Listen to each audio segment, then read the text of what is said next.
perceber que eu vou tocar nos pontos que eu toquei naqueles encontros anteriores, só que com o texto. Então, a gente falou sobre a importância da pesquisa na aula anterior, e hoje a gente vai falar sobre a importância do problema, que é um ponto específico e importante do projeto, né, que a gente tem que dar uma atenção especial, que a partir dele é que a gente vai caminhar, né?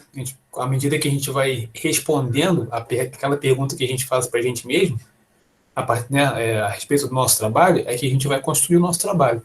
Então, deixa eu procurar aqui o texto, a gente ir lendo. Então, a aula não vai ser muito longa, vai ser uma aula curtinha e depois vocês podem perguntar, a gente pode conversar, né? Esse chegou para vocês aí.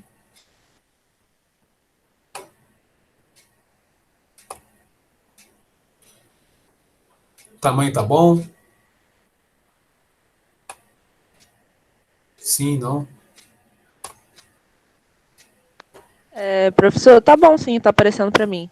E Beleza. outra coisa que eu ia falar era que eu já comecei meio que a minha pesquisa. Eu fui dando meio que subtítulos e aí eu fui respondendo com algumas pesquisas que eu estou fazendo. Excelente, excelente. É isso aí mesmo. Que aí, na verdade, quando a gente for encontrar com uma conversa e tal, né, você vai trazendo esses elementos que você já está reunindo quando você encontrar com o seu orientador, né?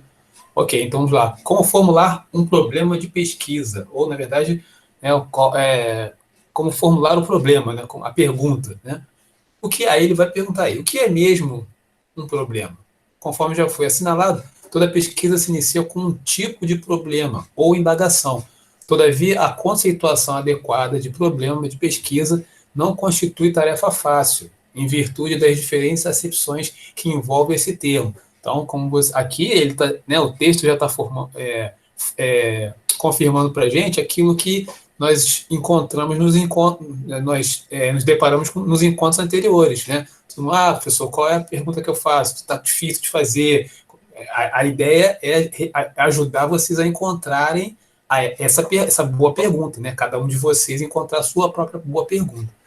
No novo dicionário Aurélio indica os seguintes significados de problema: questão matemática proposta para se lhe deu a solução, questão não solvida e que é objeto de discussão em qualquer domínio de conhecimento, proposta duvidosa que pode ter numerosas soluções, qualquer questão que dá margem à hesitação ou perplexidade, pode ser difícil de explicar ou resolver. Peraí. Conflito afetivo que impede ou afeta o equilíbrio psicológico do indivíduo. A segunda acepção é a que será considerada ao longo desse livro, pois é a que mais apropriadamente caracteriza o problema científico. Aqui ele está, a segunda, vamos ver aqui, a questão não solvida, que é o objeto de discussão em qualquer domínio do conhecimento. Então, é uma pergunta que vocês, né, vão fazer, que não está exatamente resolvida, não está respondida, que na verdade vocês vão dar resposta, né, à medida que vão fazendo o trabalho. Fica claro que nem todo problema é passível de tratamento científico. Perdão.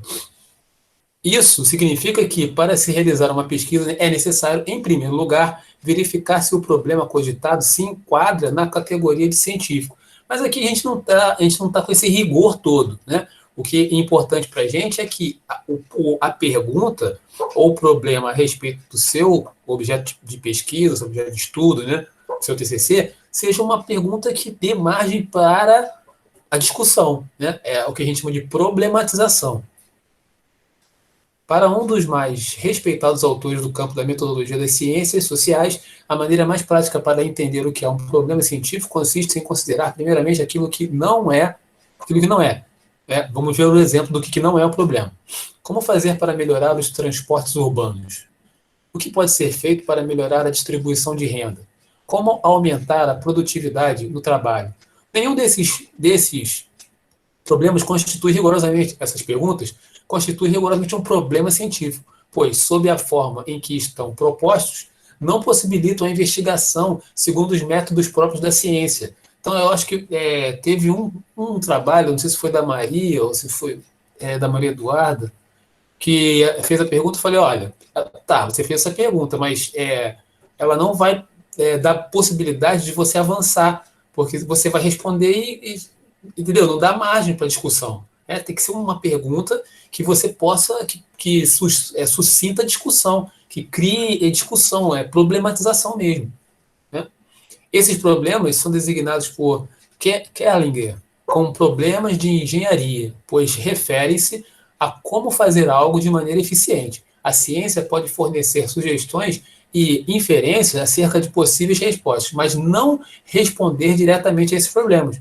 Eles não indagam como são as coisas, suas causas, suas consequências, mas indagam acerca de como fazer as coisas. Então, aqui, essas perguntas que estão aqui, que ele elencou, são perguntas práticas. A gente faz isso e vai resolver dessa forma. Né? A pergunta que ele está sugerindo para a gente, e a qual eu me referi ao longo dos encontros anteriores, é essa que provoca um questionamento, a sua imaginação, né? Te provoca um desconforto. Vamos responder essa questão. Como é que a gente pensa sobre isso? Por que se pensa dessa forma? Né? O que leva alguns comportamentos a acontecerem dessa maneira? São esses tipos de perguntas que são as mais desejadas para desenvolver o trabalho. Também não são científicas esses problemas. Qual a melhor técnica psicoterápica? É bom adotar jogos e simulações como técnicas didáticas? Os pais devem dar palmadas nos filhos? São antes problemas de valor, assim como aqueles que indagam se uma coisa é boa, má, desejável, indesejável, certa ou errada, ou se é melhor ou pior que outra. São igualmente problemas de valor, aqueles que indagam se algo deve ou deveria ser feito. Embora não se possa afirmar que o cientista nada tem a ver com esses problemas, o certo é que a pesquisa científica não pode dar respostas a questões de engenharia e de valor, porque sua correção ou incorreção não é passível de verificação empírica. Então, outro exemplo aqui, né, é porque o sujeito escolhe uma religião e não escolhe a outra. Né, a gente pode até fazer por que o fulano escolheu aquela religião? A gente pode até fazer a pergunta boa não seria essa. A pergunta boa seria como é que as religiões influenciam, né? Como é que elas estão entranhadas, como é que elas transitam na sociedade. Essa seria uma boa pergunta para desenvolver um tema. Né? Quem quiser perguntar alguma coisa, é só clicar aí no... É só abrir o microfone, que eu não consigo vê-los. Embora não se possa afirmar que o cientista nada tem a ver com isso, eu já li, com base nessas considerações, pode-se dizer que o problema é de natureza científica quando envolve variáveis que podem ser tidas como testáveis. Em que medida a escolaridade determina preferência político-partidária? Agora ele vai mostrar para a gente perguntas que são aquelas que promovem uma dúvida, uma reflexão, né, um aprofundamento. A desnutrição determina o rebaixamento intelectual? Todos esses problemas envolvem variáveis suscetíveis de observação ou de manipulação. É perfeitamente possível, por exemplo, verificar a preferência político-partidária de determinado grupo, bem como o seu nível de escolaridade, para depois determinar em que medida essas variáveis estão relacionadas entre si. Por que formular um problema? E aqui também ele vai responder, né, na verdade, não foi a pergunta que eu fiz, mas foi o caminho que eu escolhi para a gente começar a conversar lá nos encontros anteriores. Como já foi visto no capítulo anterior, o problema de pesquisa pode ser determinado por razões de ordem prática ou de ordem intelectual. Inúmeras razões de ordem prática podem conduzir a formulações de problemas. Pode-se formular um problema cuja resposta seja importante para subsidiar determinada ação. Por exemplo, um candidato a cargo eletivo pode estar interessado em verificar como se distribuem seus potenciais eleitores com vistas a orientar sua campanha. Da mesma forma, uma empresa pode estar interessada em conhecer o perfil do consumidor de seus produtos para decidir acerca da propaganda a ser feita. Então, é uma forma prática. Né? Pode-se formular problemas voltados para a avaliação de certas ações ou programas, como, por exemplo, os efeitos de determinados anúncios pela televisão ou os efeitos de uma propaganda governamental na recuperação de alcoólatras. Também é possível formular problemas referentes a consequências de várias alternativas possíveis. Por exemplo, uma organização poderia estar interessada em verificar que sistema de avaliação de desempenho seria o mais adequado para seu pessoal. Isso aqui, por exemplo, eu não sei se alguém vai perguntar sobre isso ou pesquisar sobre isso na educação, né? Os sistemas avaliativos da educação, né? Como eles foram pensados, como eles são aplicados, eles conseguem os resultados que são para o qual eles são destinados? Isso são variáveis, né? A partir de uma pergunta. Outra categoria de problemas decorrentes de interesses práticos refere-se à predição de acontecimentos com vistas a planejar uma ação adequada. Por exemplo, a prefeitura de uma cidade pode estar interessada em verificar em que medida a construção de uma via elevada poderá provocar a deteriorização da respectiva área urbana. É possível ainda considerar como interesses práticos, embora mais próximos dos interesses intelectuais, aqueles referentes a muitas pesquisas desenvolvidas no âmbito dos cursos universitários de graduação. É frequente professores sugerirem aos alunos a formulação de problemas com o objetivo de treiná-los na elaboração de projetos de pesquisa. Então, aqui, olha só que coisa interessante, a gente está, na verdade, antecipando, né, algumas coisas que vocês vão ter contato na graduação. A gente está começando, né, devagarinho, né, a fazer esse exercício, que eu falei nos outros encontros, que é um pouco diferente da maneira como a gente fazia pesquisa no ensino fundamental e mesmo no primeiro ano. Aqui no primeiro ano do CEBRIC, já começaram a ser introduzidos a esse tipo de pesquisa. Levantar uma pergunta, né, uma hipótese, e a partir daí e tentando responder. Essa é uma outra forma de abordagem de uma pesquisa, né? É um pouco mais complexa, não é tão simples, mas vocês vão ter contato com isso daqui para frente. Vai ser essa forma de pesquisar que vai ser exigida de vocês. Também são inúmeras as razões pela... tá. Um pesquisador pode interessar-se por áreas já exploradas. A gente já falou sobre isso. Por exemplo, esse TCC que vocês vão fazer. Não precisa ser nada diferente, nada inusitado ou inédito, né? Vocês podem se debruçar sobre alguma pesquisa que já foi feita, né? Fazer um comentário sobre alguma pesquisa, alguma coisa que já foi apresentado. Um pesquisador pode interessar-se por áreas já exploradas, com o objetivo de determinar com maior especificidade as condições em que certos fenômenos ocorrem ou como podem ser influenciados por outros. Por exemplo, pode-se estar interessado em verificar em que medida fatores não econômicos agem como motivadores no trabalho. Várias pesquisas já foram realizadas sobre o assunto, mas pode haver interesse em verificar variações nessa generalização. Pode-se indagar se fatores culturais não interferem, intensificando ou enfraquecendo as relações entre aqueles dois fatores. Eu estou lembrando, quando falou desse aspecto aqui, eu estou lembrando do trabalho, acho que é da Isadora, que ia falar sobre empreendedorismo. Então, tem as variáveis lá, como é que isso está acontecendo agora? Você tem várias coisas que você pode, questões que você pode levantar para abordar esse assunto, né? Como isso está acontecendo na contemporaneidade, né? Quais são as consequências desse tipo de orientação, de ensino, né? Voltado para isso. Isso é positivo, é negativo? Como é que isso acontece? Né? Uma visão crítica a respeito do negócio. Pode ocorrer que um pesquisador deseje testar uma teoria específica, como fez, por exemplo, Waldley, eu não conheço esse autor, com a teoria de carência materna de Baldwin.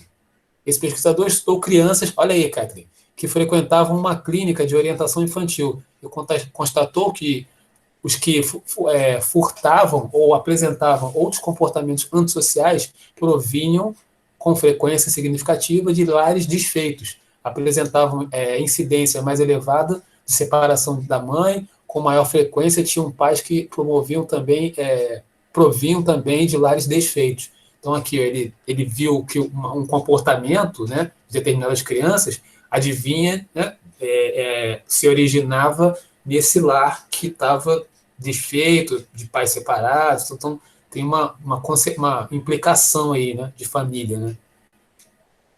Pode ainda um pesquisador interessar-se em apenas pela descrição de determinado fenômeno, como, por exemplo, verificar as características socioeconômicas de uma população ou traçar o perfil do adepto de determinada religião. Aí ele vai ver o comportamento, né, o perfil, vamos dizer assim, né, de determinado cidadão que está ligado àquela ou essa religião, né? Os interesses pela escolha de problemas de pesquisa são determinados pelos mais diversos fatores. Por isso que eu falei com vocês. precisa ter uma coisa que interesse a vocês para que vocês encontrem, né, de uma forma mais fácil, uma pergunta e um problema que vocês possam desenvolver, né? Os mais importantes são os valores sociais do pesquisador e os incentivos sociais. No exemplo do primeiro fator está no pesquisador que é contrário à segregação racial e, por isso mesmo, vê-se inclinado a investigar sobre esse assunto. Né? Tem que ter um sentido. Né? O que me move a falar sobre esse tema aqui? Qual é o motivador? Na motivação também você pode encontrar a pergunta. Um exemplo do segundo está nos incentivos monetários. Aqui a gente não tem bolsa de estudo nem nada, né? Que são conferidos à investigação sobre comunicação de massa, propiciando o desenvolvimento de grande número de pesquisas, assim como a sofisticação das técnicas empregadas. Como formular um problema? Vamos ver isso aqui, aí a gente para, que eu quero ver se vocês têm dúvida ou comentário, né, relacionado àquilo que a gente já falou nos outros encontros. De repente, a Kathleen tem uma coisa para falar aí, a Jéssica, o pessoal que não vê, Kaique está aí, ó, beleza. Formular um problema científico não constitui tarefa fácil. Para alguns, isso implica mesmo o exercício de certa capacidade que não é muito comum nos seres humanos. Todavia, não há como deixar de reconhecer que o treinamento desempenha papel fundamental nesse processo. Por se vincular estreitamente ao processo criativo, a formulação de problemas não se faz mediante a observação de procedimentos rígidos e sistemáticos. Ele está explicando aqui que isso tem a ver com a nossa criatividade, já falamos sobre isso, tem a ver com aquilo que nos incentiva, né, o que nos impulsiona a escolher tal assunto, e dentro disso a gente pode encontrar o problema.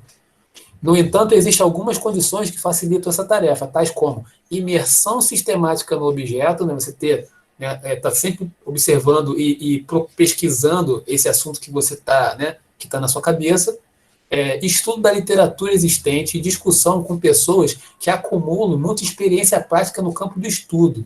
Então, na verdade, aqui o professor de vocês aqui, né, é um sujeito que tem alguma, né, já caminhou, né, um pouquinho, pode ajudar vocês nesse sentido, de encontrar essa motivação, né, de confirmar esse assunto que vocês estão escolhendo e encontrar essa pergunta.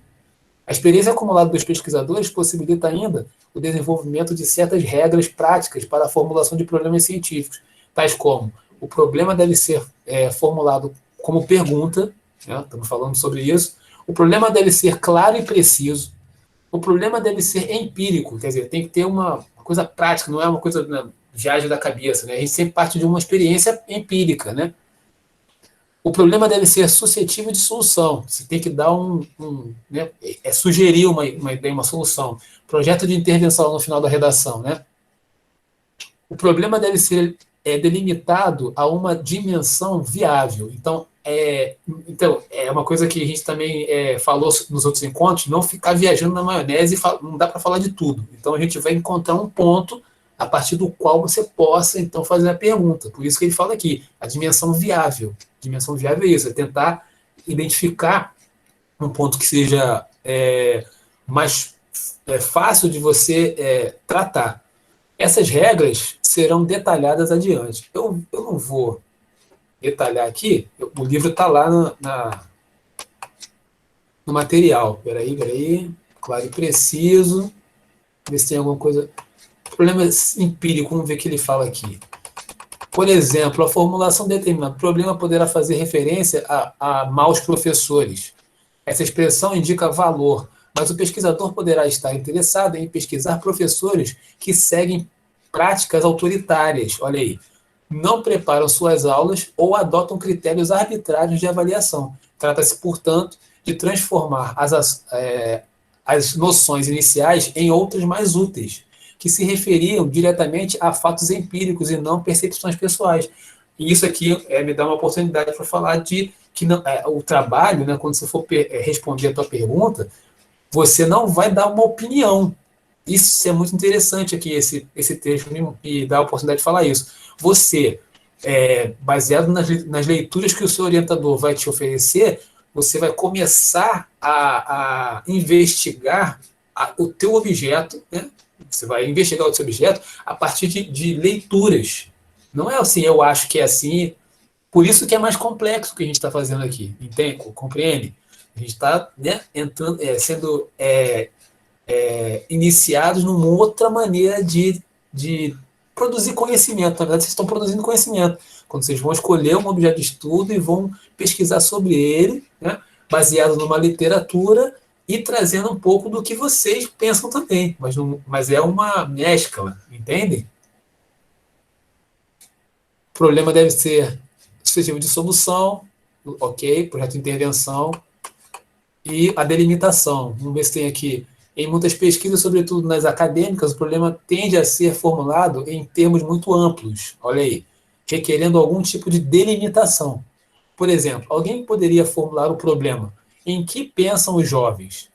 Seria necessário delimitar a população dos jovens a serem pesquisados mediante a especificação da faixa etária, da localidade, a abrangência abrangida. Né? Seria necessário ainda delimitar o que pensam, já que isso envolve múltiplos aspectos, tais como percepção acerca dos problemas mundiais, atitude em relação à religião, de repente um pensamento a respeito dele próprio, né, o jovem ele próprio, né, sobre como está crescendo, as suas relações intra e interpessoais. Né? A delimitação do problema guarda estreita relação com os meios disponíveis para a investigação. Por exemplo, um pesquisador poderia ter interesse em pesquisar a atitude dos jovens em relação à religião, mas não poderá investigar tudo o que todos os jovens pensam acerca de todas as religiões. Percebe aqui, né? Não dá para falar de tudo. A gente tem que, né? Quando eu acho que foi a Kézia que perguntou e eu falei assim, ok, você está falando da questão da psicologia da criança, mas não vai dar para falar, se for falar de adolescente é outra parada, se for falar da criança é uma outra área. Então, né, tem a delimitação, é isso que ele está querendo dizer aqui. Talvez sua pesquisa tenha que se restringir à investigação sobre o que os jovens de determinada cidade pensam a respeito de alguns aspectos de uma religião específica. Aí você vai delimitar o seu objeto de estudo. Acho que e aqui ficou bem claro, eu acredito, né? Dito isso, meus queridos, né, esse caminho eu falei um pouquinho, né? Queria saber de vocês como é que tá aí, como é que isso que eu falei, como é que bateu aí, deu dúvida, pergunta a respeito do seu próprio projeto? Quem quer falar? Kézia?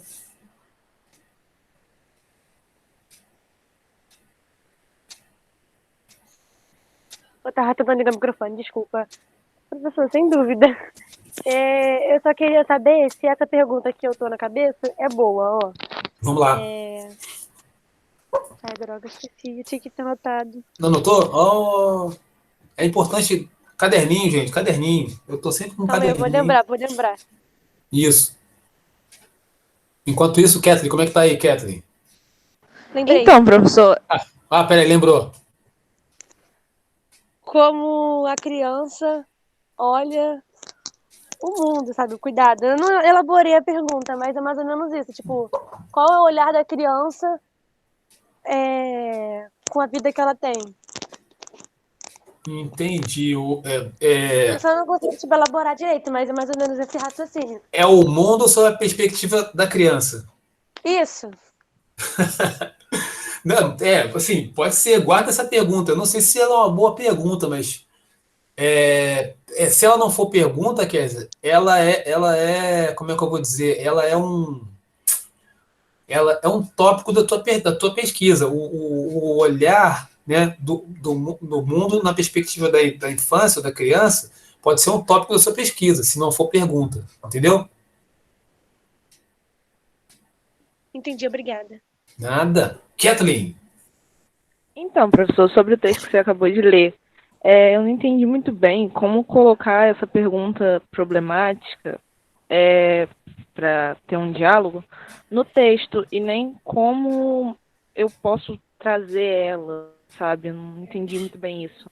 Então, na verdade, você não vai trazer para o texto a pergunta. A pergunta, ela é óbvio que pode ser que ela apareça no texto, mas não necessariamente. Mas a pergunta, é anterior ao o que você vai escrever. É o que vai te motivar a escrever, justamente. Então, por exemplo, me fala um pouquinho aí do teu pesquisa. Ah, tá, entendi.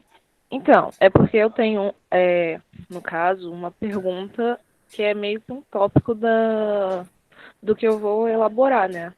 Em um dos textos, em um dos tópicos. Ela é assim. Será que transtornos psiquiátricos são um fator de risco significativo para um comportamento violento? Caramba, mas então, Eu a sua fiz pergunta. ela, Ah, eu fiz ela porque eu estava lendo e vendo algumas coisas na internet, e aí, como o meu TCC vai falar sobre esses traumas é, psiquiá- psicólogo, não, calma, é, psiquiátricos na infância, aí acabou que algumas das pesquisas diziam e traziam que a sociedade vê essas pessoas como pessoas agressivas, violentas, entendeu? Aí por isso que eu trouxe ela pro TCC. não, mas a pergunta é assim, porque ela tá grande, né? Mas não você pode repetir, porque, na verdade, o que acontece? Dentro dessa pergunta tem vários, assim, tem vários assuntos, entendeu? Entendi, vou repetir então, calma. Vamos com calma. Será que transtornos psiquiátricos são um fator de risco significativo para comportamentos violentos? Então, a relação, né? Foi até, acho que foi um exemplo que a gente viu no texto. Os comportamentos agressivos, eu não, pode se originar desses transtornos psicológicos, é isso? Então, a pergunta me suscita a pensar sobre isso, né? Os comportamentos agressivos, né, podem ou não se originar dessas patologias, é isso? Isso, Tá vendo? Então, a tua pergunta me faz pensar dessa forma.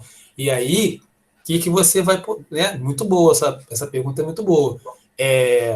Você vai trazer. Você vai ter que trazer primeiro quais são as patologias que você vai estudar, se você for estudar. E quais são esses comportamentos. Então, você tem que partir de um ou do outro, de um de outro. Você vai falar dos comportamentos, né? E as suas origens, ou você vai falar das patologias, o que elas podem provocar, entendeu? entendi. Assim, tô assim, muito superficialmente, né? Não sei se o caminho é esse, porque também, assim, o orientador, o professor, ele elabora o que na pergunta, né? Te devolve e você vai escolhendo. Pô, esse caminho é legal. Não, eu quero falar disso aqui. Vai te ajudando, entendeu? A encontrar o caminho. Mas acho que é isso, tem a ver, né? É porque eu queria, quando eu fiz essa pergunta e vi essa pergunta e tal, eu pensei, tipo assim, bom, já que traumas ficam tão marcados em crianças, quando ela chegar na vida adulta, talvez ela reproduza aquilo que ela vivenciou. Então eu fiquei meio que nessa pergunta, por isso que eu trouxe, entendeu? Ah, interessante. Então, ainda bem que está gravado aqui, depois que você pode retomar, mas eu acho que o caminho da tua pesquisa já está meio, assim, já está meio traçado, assim, entendeu? E como a gente tem de 15 a 20 laudas, né, não dá para, né, porque o que você está falando é um assunto complexo, não é um assunto simples. E ele dá margem para falar bastante coisa, entendeu? Tem vários caminhos aí. Mas achei interessante, pô, bacana isso aí, hein, Catherine? Parabéns aí. Fala, Késia. Agora eu tô acertando a mãozinha da Késia, né? Eu tenho a pergunta. Ah, A pergunta, ela tem que ser no geral ou ela também pode ser dividida por tópicos? Tipo, vai ter tópicos do... Eita, falei tudo errado. Vai ter tópicos no meu trabalho. sim. Eu posso fazer assim, tipo, fazendo uma pergunta para cada coisa ou tem que fazer a pergunta geral? Então, Kézia, vai depender, né? Porque você, dependendo da tua pergunta, foi como eu fiz agora com a pergunta da Kathleen, você viu? Eu consegui identificar na pergunta da Kathleen os pontos importantes. Então, pode ser que a tua pergunta dê margem para outros pontos, né? E pode ser que a sua pergunta seja muito sucinta, né? E que a partir dela você vá construindo seus capítulos. Isso aí foi o que ele falou também no texto. Não existe uma regra fixa para esse negócio. Por isso que é tão difícil o nosso trabalho, né? A gente vai, na verdade, construindo junto, na medida que a gente vai conversando. Você vai, né, falando um pouquinho, e, né? Por isso que é importante, talvez seja a coisa mais difícil desse nosso trabalho, que não é uma repetição, né? Vocês não estão aqui para repetir o que eu estou falando, percebe? Não é uma coisa que vocês estão aprendendo e vão repetir, não é. Vocês estão construindo, né? E aí vocês, a partir do que do interesse de vocês, né? De alguma questão, de alguma pergunta, de alguma observação, né? De alguma curiosidade. Então, o pesquisador é curioso. Então, a partir dessas coisas, essas coisas é que vão alimentar o trabalho, entendeu? E eu queria saber se além nada, queria saber se além da Kathleen e da Késia, se o Iago ou a Poliane ou a Jéssica, me fale aí dos trabalhos de vocês, meus queridos. Tem mó galera aí, gente, aí, 18, poxa, boa tarde para todo mundo, não falei com todo mundo. Jani tá aí, Jéssica, José Heitor tá aí, Kaique, Lohan, Lohane, Maria Eduarda, Rodrigues, Pedro Ademir, Pietra, Poliane, Rafael, Sofia e Iago. Vamos lá, gente, fala comigo aí. Sofia. Professor, Fala, Sofia. então, eu queria saber se minha pergunta tá boa. Eu não consegui mudar a pergunta da Tudo última bem. vez que a gente se falou. Eu só consegui transformar ela em pergunta, porque ela estava como frase. Sim. Aí ficou assim: como a utilização da ECMO pode auxiliar na recuperação de pacientes graves acometidos por Covid-19? Ó, eu lembro dessa pergunta. É, eu não sei exatamente se você vai concordar comigo, mas essa pergunta que você fez, ela está próxima daquela pergunta que ele apresentou no texto para a gente, que é uma pergunta prática. Você vai responder, ó, como é que é o nome do aparelho? Desculpe. ECMO. Como é que o ECNO pode ajudar no restabelecimento ou na recuperação do paciente do Covid? Aí você vai responder, sim, ele faz isso. Sim. Entende o que eu estou falando? Você precisa pensar aí eu não sei exatamente, não é reelaborar a pergunta de forma que ela te leve a falar de outros assuntos que estejam ligados a esse assunto que você quer, claro. Não é para a gente fugir do assunto, entendeu? Mas é para a gente ficar nesse assunto, mas que ele se problematize. Porque, entendeu o que eu falei, Sofia? Mais ou menos. Porque se eu responder assim, se você for responder essa pergunta que você está fazendo, é aquele exemplo que a gente viu no texto agora. É o exemplo prático. Você vai. Como é que a Equino vai resolver, vai ajudar na recuperação? Você vai elencar e, e assim, vai ficar numa resposta.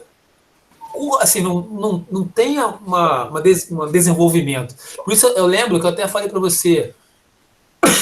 Procura saber quem é o sujeito que fez essa máquina, procura saber mais informações, porque a partir dessa pesquisa, de repente você encontre alguma outra coisa que você possa problematizar. Lembra que eu falei isso? Uhum. Ver quem esse foi o cara que fez essa máquina, né? Ou então, por exemplo, houve uma necessidade para produzir essa máquina. Qual foi as circunstâncias que promoveu a produção dessa máquina? Aí, de repente, você contextualiza. Eu estou aqui problematizando, percebe o que eu estou fazendo? Uhum, uhum. Porque a pergunta que você formulou, você pode responder, mas você vai ver que ela vai ser curta. Você vai, ok.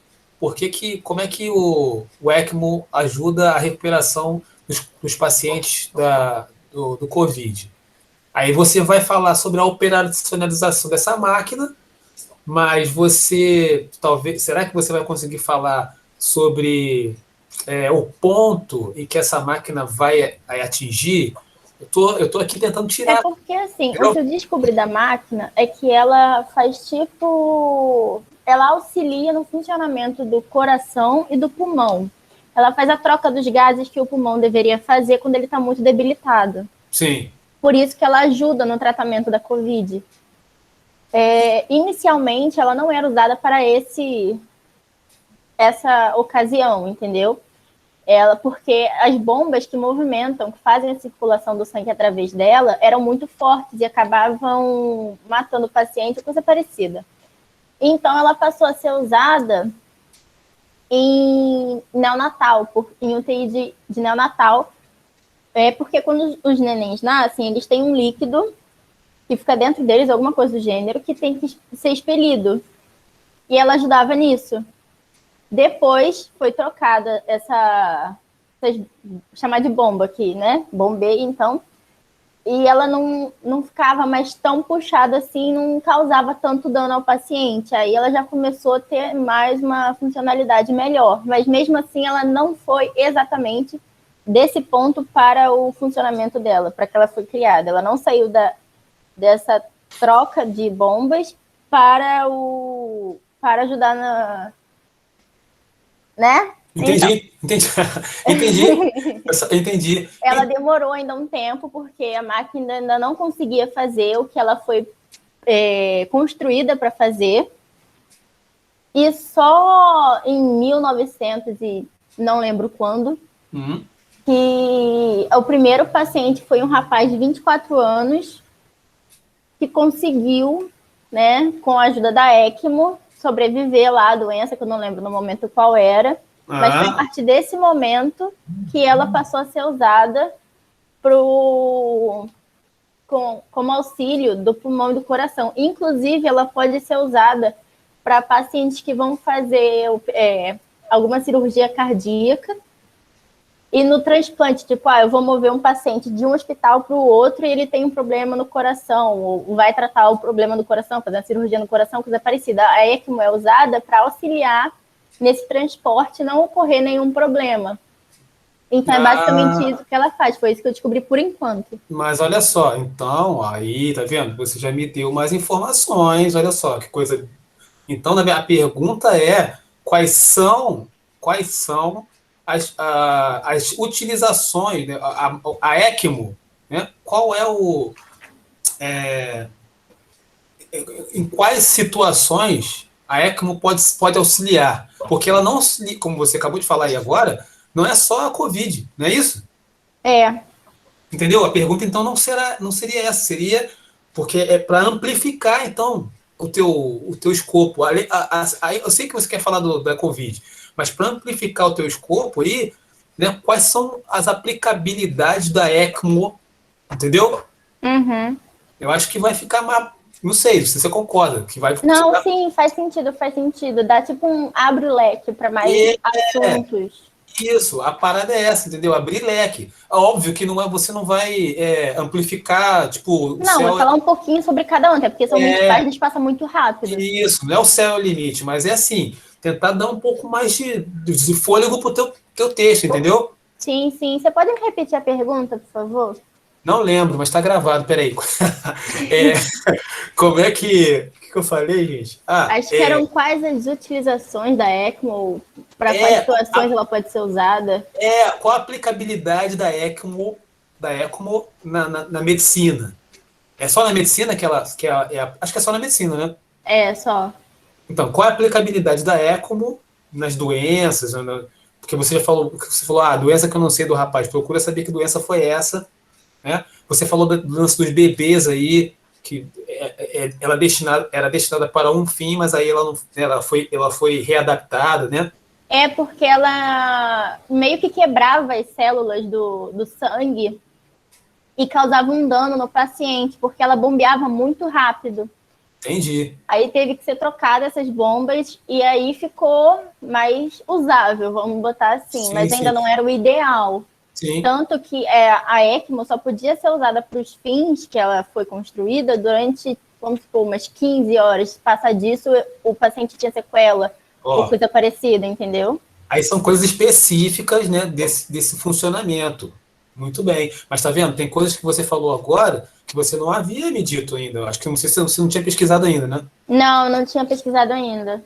Tá vendo aí, pô? Aí a gente vai se entendendo, porque você sacou como é que é o processo? Na medida que você for falando, a gente vai encontrando, né, o que assim, dá uma, tipo assim, uma enriquecida, né, na parada. Pô, muito bem, Sofia. Acho que o que você achou? Tá contemplado aí? Tá, ficou muito boa a pergunta. Eu vou cair nesse assunto aí, vou fazer uns tópicos e tal. Isso, que vai ampliar a parada. Sim. Deixa eu te fazer uma pergunta, que é mais ou menos sobre a nossa conversa. Quem faz o TCC faz as provas e os testes? Ah, boa pergunta, hein? Poxa, boa pergunta. Vamos Eu lá. tô com isso na cabeça, era para perguntar para a Líbia. Eu perguntei, ela me disse para Sim, falar com você, aproveitando que eu tô na aula, eu perguntar de uma vez. Né? sim, sim. Então, como é que a gente pensou o TCC? Estou falando aqui a partir das experiências que a gente teve nos anos anteriores. O TCC, ele é um instrumento avaliativo que será utilizado no quarto bimestre. E aí, ele, no total dele, ele vale 6 pontos. Isso, eu não sei se isso está no...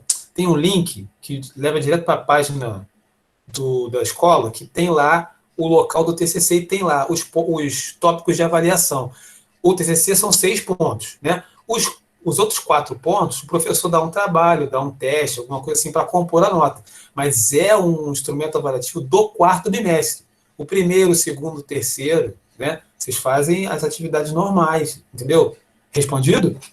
Sim, entendi. Então, no quarto bimestre, que quem faz o TCC não faria prova e teste, Isso aí. por conta de apresentação, de tudo mais. E aí a gente pensou, por que a gente pensou nisso? Porque o sujeito no quarto bimestre está atolado de coisas para poder fazer o Enem. Sim. Né?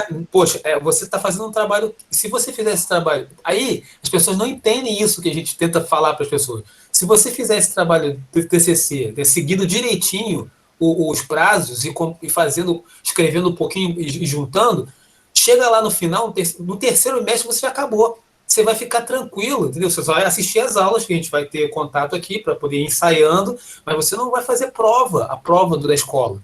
Você vai se preparar para o Enem. Já tem o seu TCC já organizado, só vai ficar ensaiando para a defesa e você vai lá se concentrar nas provas do Enem. Mas as pessoas não entendem isso. A gente pensou, eu acho que talvez, eu já falei isso já umas vezes para as turmas anteriores, é uma forma de desafogar. O TCC não atrapalha o aluno, muito pelo contrário, a gente pensou para desafogar vocês, entendeu? Entendi. Aí aqui uma pergunta que a Jéssica fez. O TCC não é obrigatório ou é obrigatório? Boa pergunta. E aí eu vou, mais uma vez, mencionar para vocês o espírito do que a gente está vivendo no que diz respeito à transformação da educação. Você não deve, isso a gente está sempre rebatendo, não deve se pautar por nota. Então, por exemplo, vou fazer aquilo porque eu tenho uma nota. A disciplina, por exemplo, do núcleo articulador, projeto de vida, projeto de intervenção, estudos orientados, projeto de pesquisa, elas não são, a gente não atribui nota a elas. Vocês sabem disso já desde o primeiro ano. No entanto, essas disciplinas, a partir delas, a gente consegue observar como é que o aluno se porta. E aí, o núcleo articulador, ele é influenciado. É porque o sujeito vai lá na prova de história, aí, né, a professora, ele tira nota 5. Como é que está lá na projeto de vida? O sujeito não fala, ele nem se expressa direito, assim, não participa, entendeu? Agora, é muito interessante, e aí estou puxando a brasa mesmo para o núcleo, quando o aluno, muitos alunos, né, a gente vê isso, quando ele participa do núcleo, quando ele constrói projeto, quando ele naturalmente, ele melhora nas outras disciplinas. Isso não sou eu que estou falando, não. O próprio aluno sente isso, professor. Porque quando você faz uma coisa, mas você faz outra. Quando você não faz coisa, você não quer fazer mais nada, entendeu? Assim, Sofia. Entendi. Então, assim, a resposta que Então, eu não nem respondi ainda, na verdade, né? Ele não é obrigatório, o TCC não é obrigatório, mas eu entendo, por exemplo, que esse papo que a gente está levando aqui ajuda você a construir a tua ideia, ajuda você a elaborar melhor não só a tua escrita, mas como a tua oralidade.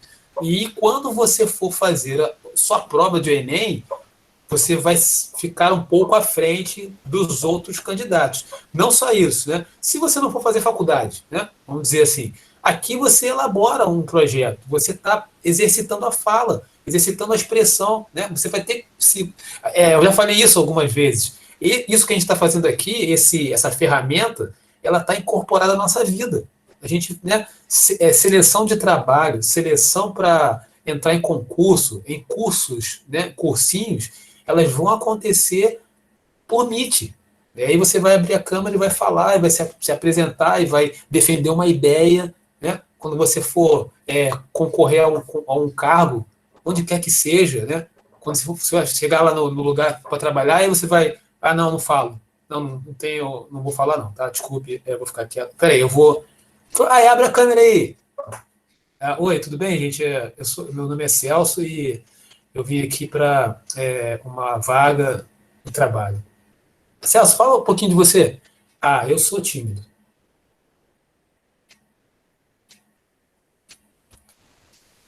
Acabou, gente, entendeu?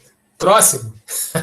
Assim, sinto muito o que eu estou falando, mas o que a gente vai viver agora é isso, entendeu? Então, o núcleo articulador, o projeto de pesquisa e aqui o TCC BRIC é nessa pegada que a gente está fazendo, tirar vocês, né, dentro do possível. Sei, aqui eu não estou indiferente ao que a gente está vivendo, não.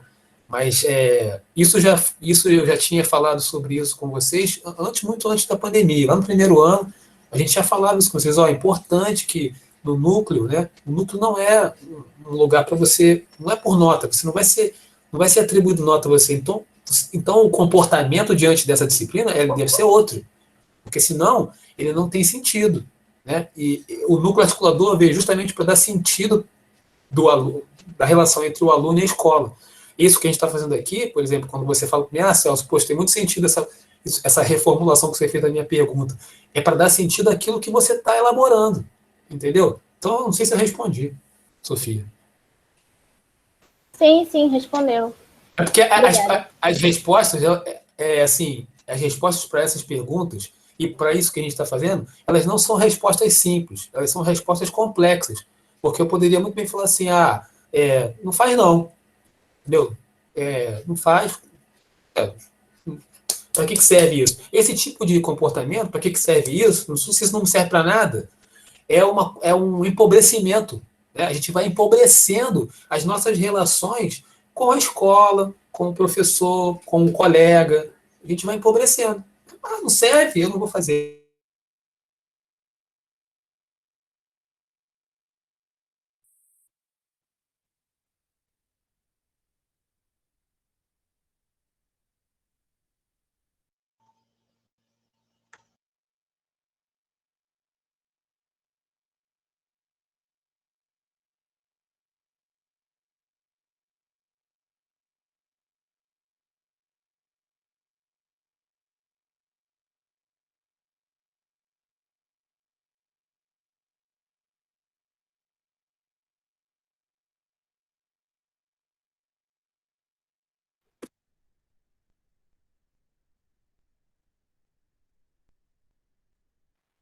Tô de volta.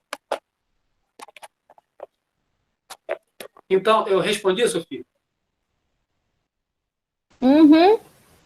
Beleza, então. Mais alguém aí, gente, para perguntar, comentar? Por favor. Ih, peraí.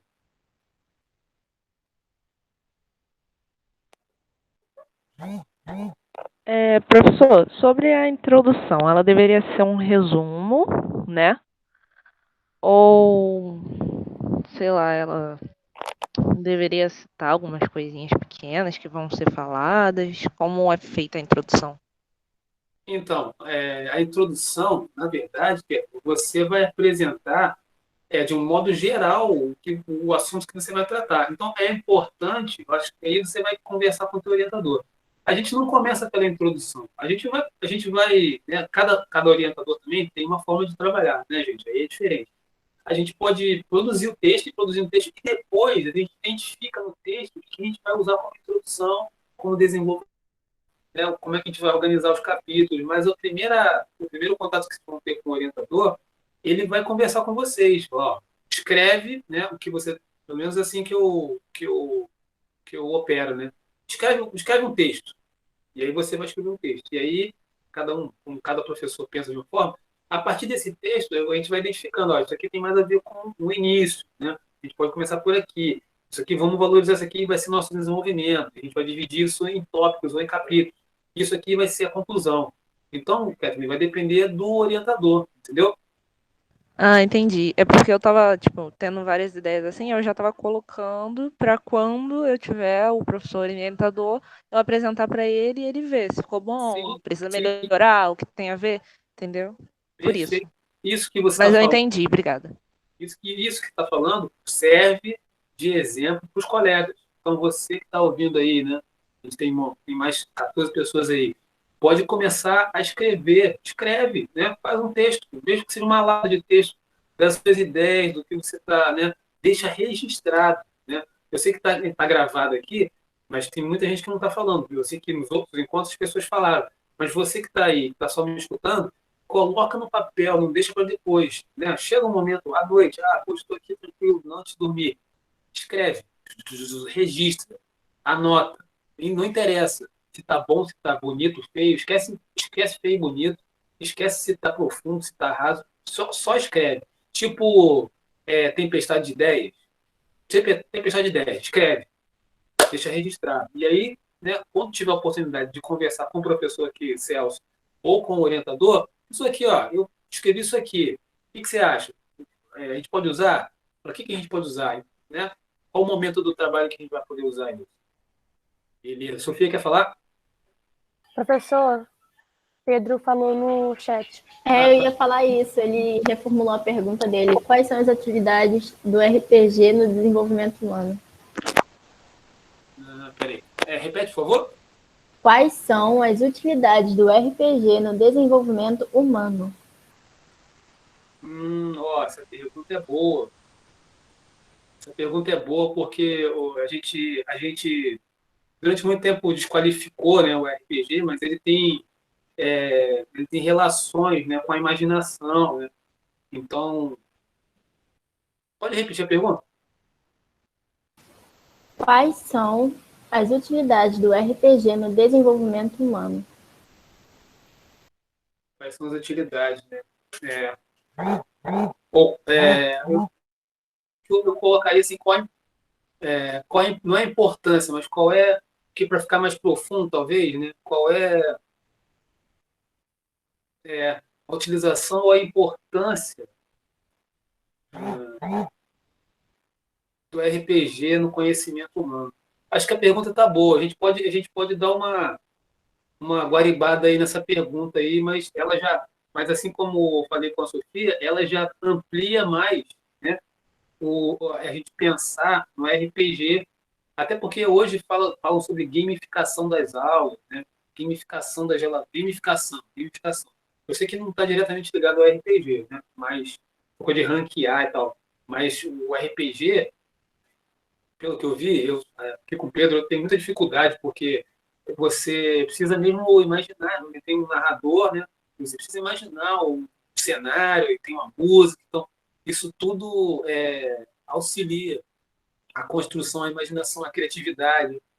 Pô, a pergunta tá boa, Pedro, gostei. Vamos embarcar nessa pergunta aí, então. Sofia queria falar, não? Não, ela falou sobre... Não, era só para ler o que o Pedro colocou no chat. Obrigado, Sofia. Mais alguém, então, gente? Como é que tá aí? Guilherme, como é que tá aí, Guilherme, na tua pergunta aí? Eu ainda não comecei a pesquisar ainda, totalmente, para poder fazer. Beleza. Poliane, tá com alguma ideia aí, Poliane? Fala comigo. Oi, professor. Tudo bem? Tudo bem? Eu ainda estou meio perdida. Eu tinha pensado alguns temas, só que nem pesquisei nada ainda, Sim, mas espero conseguir alguma coisa, né, nessa semana que vem, para sim. poder falar na próxima aula. Beleza, então. Então vai maturando. Se precisar de alguma coisa, é só mandar um zap, hein? Tá Professor, bom. Fala, Kézia. Lohane tá de mão levantada. Pode falar, Lohane, porque no celular para mim fica ruim. Obrigado, gente. Boa tarde, professor. Oi, Eu também estou um pouco perdida, já tinha visto um tema, mas eu não sei muito o que falar ainda. Mas a pergunta que a gente vai fazer no nosso TCC vai ser para a gente responder para a banca ou a banca vai ter que responder? Não, então, a pergunta que você vai fazer para você mesmo como é que eu vou dizer? É a mola propulsora para a produção do seu trabalho. Ah, sim, entendi. Compreendeu? Então você vai construir seu trabalho e aí, no final, quando a banca analisar, eles vão falar, poxa, né, seu trabalho, você tratou bem o tema, né, você trouxe alguma uma questão, você fez uma boa pergunta, né, você está respondendo aqui, levantou uma hipótese bacana e, de repente, até encaminhou uma solução. Eu não sei qual vai ser o teu trabalho, né? Então, é nesse sentido que vai acontecer, né? A pergunta é para como se fosse para a propulsão, entendeu? Do foguete, sacou? Entendi. Eu tinha pensado em fazer o TCC sobre a estética no século passado, como era, né? Como as pessoas viam, só que eu ainda não formulei nenhuma pergunta e ainda não pesquisei. Então, olha só, você me dá uma oportunidade. Quando você falou a estética no passado, foi o que o texto falou para gente. Tá muito genérico, entendeu? Tá num campo amplíssimo. Então, é a estética que é a estética feminina, é a estética do corpo feminino, é do corpo, é da roupa, entendeu? Entendi. Aí, é aquilo que nós falamos também no texto, a gente vai delimitar, você vai encontrar um aspecto que você possa desenvolver e fazer uma pergunta para poder, né, pensar sobre isso, entendeu? Tá bom, entendi sim, professor. Obrigada. Nada. Vamos lá. Quem mais? O Iago. Iago, como é que tá, Iago? Oi, professor, boa tarde. Eu tô só esperando ter escolha do orientador para eu já começar a fazer o TCC. Sim. Que você já tem assunto, né? Já tá tudo Iago, pronto. Oi? você já preencheu tudo? Oi? Você já preencheu tudo? Preenchi. Como assim? Não, daquele PDF, A ficha de o pré-projeto. pré-projeto? Não preenchi não, professor.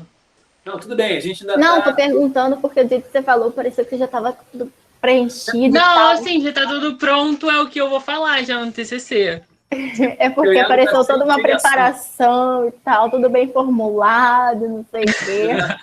Eu falei assim, Ninguém pô, tá assim, filho. ele deve estar todo intelectual, né? Não sei o quê. Menino, deixa eu perguntar. Janine, Pode falar. fala com você.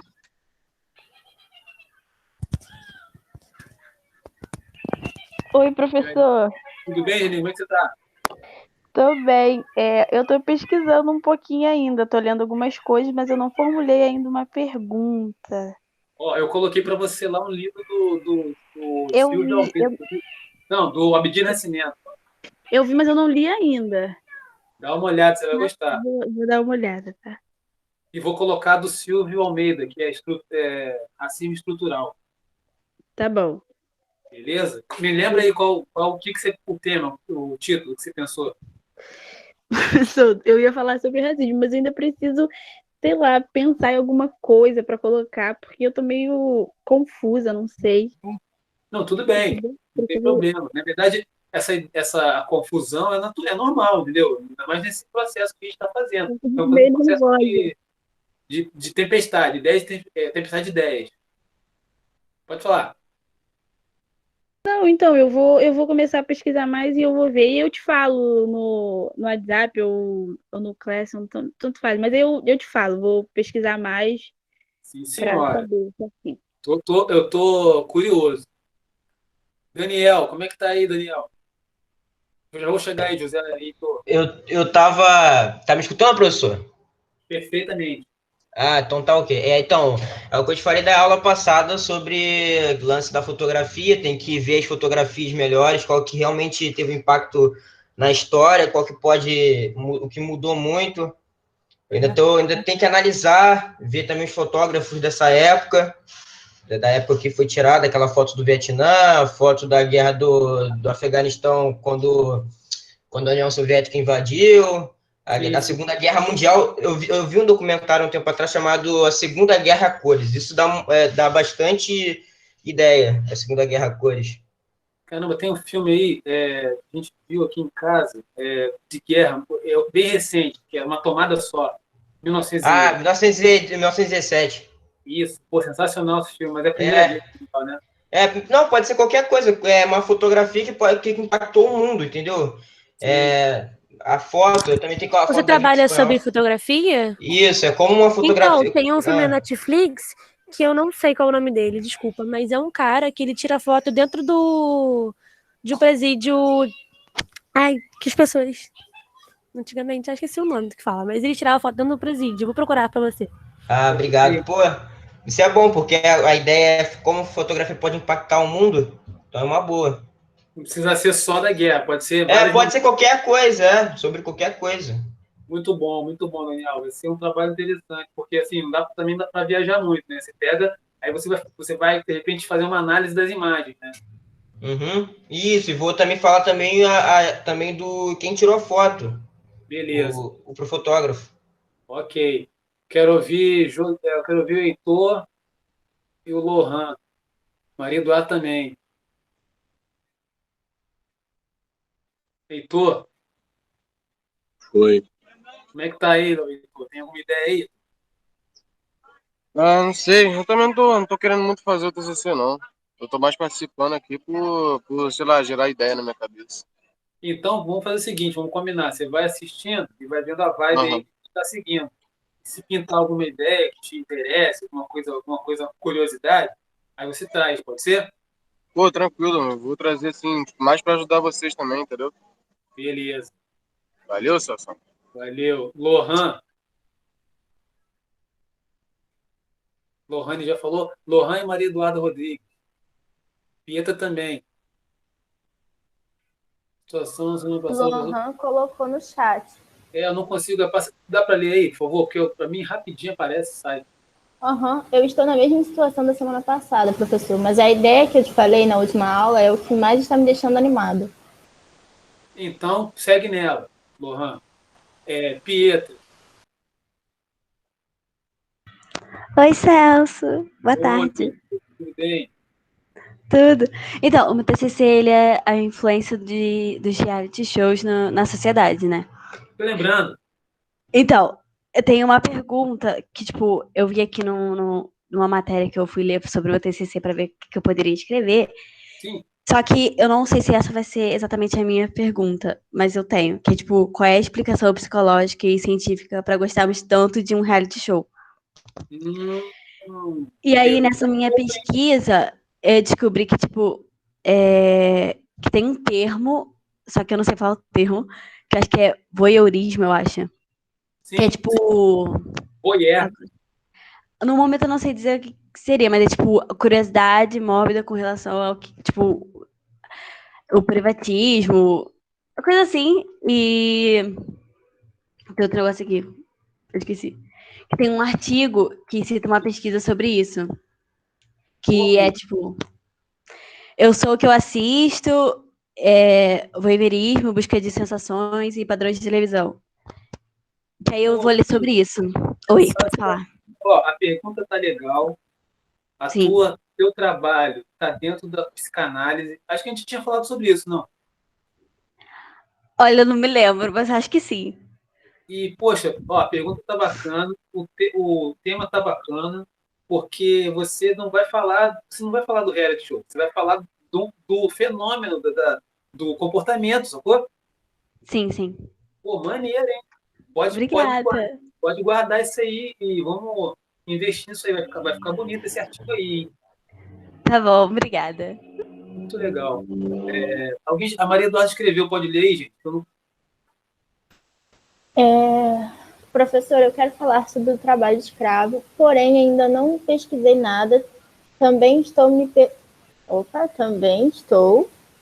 meio perdida por onde começar, para ser sincera. Entendi, trabalho escravo. Mas aí, então, foi o que a gente falou no mundo da moda. Ah, tá, eu lembrei. Eu lembro da Maria Eduarda, ela falou no mundo da moda, trabalho escravo, porque tem pessoas que fazem e não recebem pelo trabalho que elas fazem. E aí, chega aqui no Ocidente, o negócio, né, Milão lá, tipo assim, né, roupa, não sei o quê. Entendi. Mas você tinha falado que tinha visto um artigo, alguma coisa assim. Eu estou lembrando aqui, Maria Eduardo, que aí tem uma outra relação, uma outra coisa, que foi um artista chamado Ai Weiwei. O Ai Weiwei, ele é um artista chinês que ele faz uma denúncia sobre esse grupo de pessoas que fazem trabalho escravo. Então, a gente precisava pesquisar, mas não sei se de repente te interessa. E aí ele faz as obras dele, né? são baseadas assim, ele convidou pessoas dessas comunidades para fazer esse tipo de denúncia. As pessoas trabalham dessa forma e elas recebem quase nada, entendeu? Então, eu não sei, de repente, estão colocando aí umas sugestões. Então, fica registrado aqui, de repente você dá uma olhada. Ai Weiwei e vê esse aí que estão te sugerindo aí no chat, pode ser? Ô, professor, eu tive uma ideia também para ela, porque eu estava vendo um documentário não, estava vendo um artigo que muitos bolivianas vêm para o Brasil para costurar, vêm com uma promessa de trabalho, mas acabam indo para essa fábrica de costura, aí passa quase a vida toda, aí quando elas ficam doentes ou morrem, são dispensadas em qualquer lugar. Aí, a ideia é ótima, está registrado, está gravado. Então é isso aí, dá uma olhadinha nisso aí, Maria Eduarda. Daniel, eu coloquei no chat o filme. Valeu, obrigado, eu olhei lá, eu olhei rapidinho. Está tudo registrado. Então é isso, minha gente. Foi esse excelente encontro de hoje. Na segunda-feira a gente se vê para falar sobre arte africana, beleza? Show, professor. Beleza. Até segunda. Até segunda. Vocês são show. Até, professor. Hoje eu fiquei até o último minuto aí, ó. Não, sensacional. Nota 10. Até segunda. Valeu! Valeu. Tchau, professor. Tchau, Kézia. Tchau, professor. Tchau.